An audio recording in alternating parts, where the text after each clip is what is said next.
Hello, welcome back to my channel Dolly's London Diaries. So లండన్లో first రోజు అన్నమాట. మేము జస్ట్ ఒకసారి పార్ట్ టైమ్స్ ఎలా ఉంటాయి ఏంటి వెతుకుతాం అన్నట్టు నేను నా ఫ్రెండ్ కలిసి సెంట్రల్ లండన్ వెళ్దాం అనుకున్నాము. దానికోసం బస్లో వెళ్దామని వెళ్తున్నాం అన్నమాట. సో ఇక్కడ బస్ ఎలా అంటే ఇక్కడ ట్రావెల్ కార్డ్ అనేది ఒకటి ఉంటుంది. ఆ ట్రావెల్ కార్డ్ని మనం అమౌంట్ లోడ్ చేసుకొని పెట్టుకొని ఎప్పుడైతే బస్ని ఎక్కుతామో అది దాన్ని జస్ట్ ట్యాప్ చేస్తే అమౌంట్ అనేది డిడక్ట్ అయిపోతుంది. సో ఫస్ట్ థింగ్ ఏంటంటే ఫస్ట్ ట్యాప్ చేసినప్పుడు 1.75 పౌండ్స్ పడుతుంది. ఆ 1.75 పౌండ్స్తో మీరు ఒక 1 అవర్ వరకు ట్రావెల్ చేయొచ్చు అన్నమాట. మళ్ళీ ఆ 1 అవర్లో మీరు స్విచ్ అయినప్పుడు మళ్ళీ అమౌంట్ అనేది ఏం డిడక్ట్ అవ్వదు.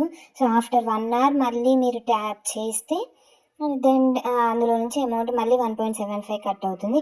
ఇంకోటి ఏంటంటే ఈ ట్రావెల్ కార్డ్ని మీరు కాలేజ్లో వాళ్ళు తీసుకున్నారనుకోండి మీకు ఎక్స్ట్రా 30% డిస్కౌంట్ కూడా వస్తుందన్నమాట. సో ఇలా మేము నా ఫ్రెండ్ నేను కలిసి వెళ్తున్నాము. అండ్ ఇక్కడ మనకు సిటీ మ్యాపర్ అనే యాప్ ఉంటుంది. ఆ మ్యాపర్లో మనం ఏ బస్సు క్యాచ్ చేయాలి, ఏ బస్సు ఎన్ని మినిట్స్కి వస్తుంది అనేది క్లియర్గా అంతా చూపించింది. నేను తర్వాత దాని గురించి బాగా ఎక్స్ప్లెయిన్ చేస్తాను మీకు. ఇక్కడ మేము సెంట్రల్ లండన్లో ఇక్కడ లండన్ బ్రిడ్జ్కి వచ్చాము. సో దీన్ని టవర్ బ్రిడ్జ్ అని కూడా అంటారు. మేము వెళ్ళే సైడే ఉంది కాబట్టి ఒకసారి చూద్దాం అనేసి వచ్చాను. సో ఈ టవర్ అక్కడ కనిపిస్తుంది కదా, దాన్ని టవర్ బ్రిడ్జ్ అంటారు అన్నమాట. యాక్చువల్లీ మేము మ్యాప్తోనే వేరే సైడ్ వచ్చాము, తర్వాత మళ్ళీ నడుచుకుంటూ బ్రిడ్జ్ సైడ్ వెళ్ళామన్నమాట. ఇక్కడ ఈ రివర్ ఏంటంటే థేమ్స్ రివర్ అన్నమాట. ఈ థేమ్స్ రివర్ పైన ఈ బ్రిడ్జ్ని కన్స్ట్రక్ట్ చేశారు. అండ్ ఇక్కడ ఆ బ్రిడ్జ్ ఏంటంటే ట్రాఫిక్ అలవ్ కూడా ఉంటుంది. సస్పెన్షన్ బ్రిడ్జ్ అన్నమాట. ఒకవేళ మెకానికల్ అయి ఉంటే మీకు ఆ బ్రిడ్జ్ కన్స్ట్రక్షన్ అనేది క్యాంటిలివర్ బీమ్ కన్స్ట్రక్షన్ మీరు చూడొచ్చు. ఇంకొకటి ఏంటంటే నేను ఇది ఫస్ట్ ఎర్లీ స్టేజ్ కాబట్టి నాకు కొంచెం వెదర్ ప్రాబ్లం అయింది. ఈరోజు చాలా టెంపరేచర్ తక్కువ ఉండి అండ్ చాలా ఆ జాకెట్ కూడా నేను కంట్రోల్ చేసుకోలేకపోయాను అన్నమాట. సో మీరు ఎప్పుడైనా ఒకవేళ లండన్ వచ్చి బయటకు వచ్చి ఉంటే ష్యూర్గా జాకెట్స్ గ్లౌజెస్ అని మెయింటైన్ చేయండి. బట్ ఈ కన్స్ట్రక్షన్స్ అని చాలా బ్యూటిఫుల్గా ఉంది. యాజ్ ఎర్లీగా కాబట్టి నాకైతే సిటీ బాగా నచ్చింది. ఇక్కడ నుంచి చూడండి మీరు ఈ కన్స్ట్రక్షన్స్ అన్నీ ఎంత టాల్గా ఉన్నాయో. And coming to the river, it's Thames river అన్నమాట.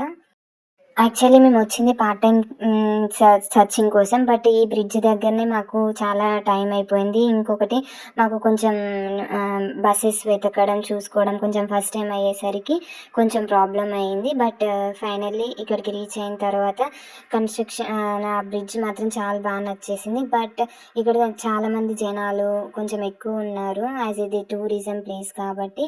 నేను యూ కెన్ సీ హియర్ చాలా బాగా కనిపిస్తూ ఉంటుంది బ్రిడ్జ్. నేను అంత క్లియర్గా ఎక్స్ప్లోర్ చేయలేదు, బట్ ఏదో అనుకోకుండా వచ్చాం కాబట్టి కొంచెం వీడియో చూపిద్దాం మీకు అని పెట్టాను అంతే. బట్ తర్వాత మనం మంచిగా ఒక డే దీనికి స్పెండ్ చేయాలి, బికాస్ నైట్ అయితే చాలా బాగుంటుంది అంటే వ్యూ. అండ్ ద కన్స్ట్రక్షన్ కూడా చాలా బాగుంది. ఒకరోజు మొత్తం ఎక్స్ప్లోర్ చేసినా సరిపోదన్నమాట, అంత బాగుంది. సో దీనికోసం ఒకరోజు పెట్టుకున్నాం. బట్ యాజ్ ఆఫ్ నౌ చిన్న లుక్ ఇవ్వండి, చూడండి ఎంత బాగుందో ఇది. అండ్ చాలామంది ఫారినర్స్ కూడా ఉన్నారు, ఎక్కువ టూరిజం ఉంది. అండ్ వన్ మోర్ థింగ్ నాకు ఈ సిటీలో బాగా నచ్చింది ఏంటంటే ట్రాఫిక్ ఫ్లో అనేది చాలా స్మూత్గా ఉంది, ఏ డిస్టర్బెన్స్ లేకుండా. ఈవెన్ బస్సెస్లో కూడా అంతే, ట్రాఫిక్ చాలా క్లియర్గా ఆర్గనైజ్డ్గా చాలా బాగా నచ్చింది నాకు. And this is about this bridge. ఈ బ్రిడ్జ్ని లండన్ బ్రిడ్జ్ అనరు, యాక్చువల్లీ దీన్ని టవర్ బ్రిడ్జ్ అంటారు. బట్ అందరం చాలా సినిమాలలో కూడా చూసి ఉంటారు మీరు. ఇది మీరు ఎప్పుడైనా ఇలా చూడడానికి వెళ్ళాలి అనుకున్నప్పుడు మాత్రం బాగా తినేసి వెళ్ళండి, బికాస్ బయట మనం ఏం కొనుక్కోలేము. ఏం కొనాలనుకున్నా కూడా చాలా కాస్ట్లీ అండి. ఇంకా జరసేపు అన్నీ ఉంటే ఆకలికి ఆగమయ్యేదాన్ని. చూసుకొని పోండి. Thank you for watching my video. ఇంకా లండన్ ముచ్చట్ల కోసం నా ఛానల్ని సబ్స్క్రైబ్ చేయండి.